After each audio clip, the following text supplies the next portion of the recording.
Asterisk, Mason Lowell was the first to die. Then came Zoe Mitchell. By the time Lena Fry collapsed in gym class, Harbor Glen was no longer a safe suburban dream, was the epicenter of a silent killer sweeping through its teenage halls. These weren't troubled kids. They were honor students, athletes, and prom court nominees.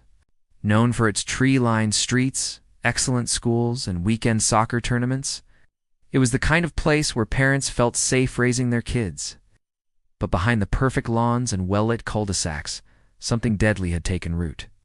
But they all had one thing in common: a tiny pill laced with death, sold by someone they thought they could trust. Asterisk. 17-year-old Mason Lowell was found unconscious in his bedroom, his phone still playing music, a half-empty water bottle on his nightstand. Toxicology reports later confirmed the presence of fentanyl.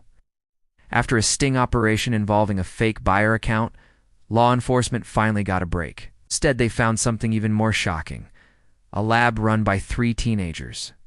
They weren't trying to hurt anyone. They claimed they were trying to make money fast. But their recklessness had already claimed for lives.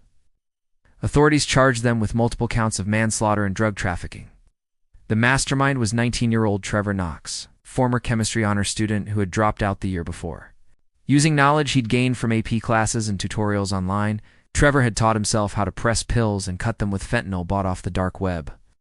And in Harbor Glen, no one looked at a little blue pill the same way again. His accomplices was 2 students from Harbor Glen High. One of them was a varsity football player. The address they traced belonged to a local warehouse rented out under a false name, just 2 miles from the high school. Authorities initially believed it was a fluke, maybe a counterfeit painkiller he'd unknowingly taken. Parents who once worried about college applications were now buying fentanyl test strips and attending grief counseling.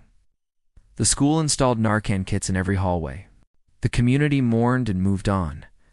Fictional true crime story, asterisk, inside the rise of teen fentanyl overdoses in suburbia, asterisk, asterisk, asterisk, it began with a quiet town, nestled just outside Chicago Harbor Glen. The first overdose was written off as a tragic accident. But within 6 weeks, 2 more students from the same high school were dead. Both had no history of drug abuse, no criminal record, no warning signs.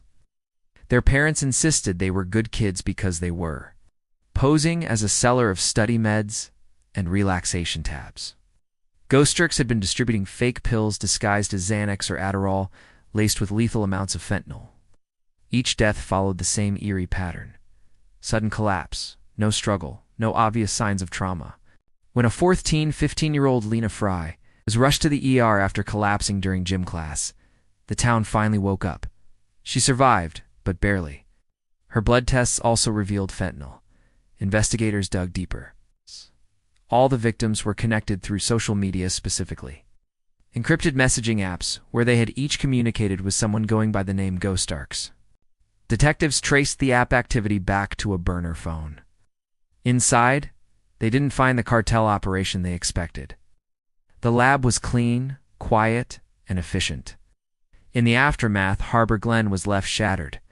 The rise in teen fentanyl overdoses wasn't just a distant epidemic, it had become a suburban nightmare.